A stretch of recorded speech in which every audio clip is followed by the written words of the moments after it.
jamani, kwenye hii dunia kumbe kuna watu wengine bado wanalilia mapenzi. Yaani mimi bora nikalilia kazi ili nipate pesa kuliko kulilia mapenzi.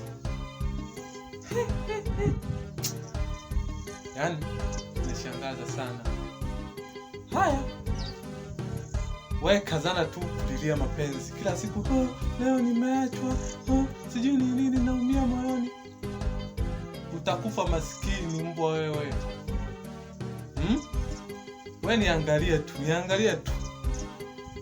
Mimi ndo nakwambia ukweli sasa. Lilia kazi upate pesa.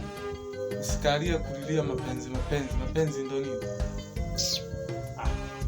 Unashangaza bwana.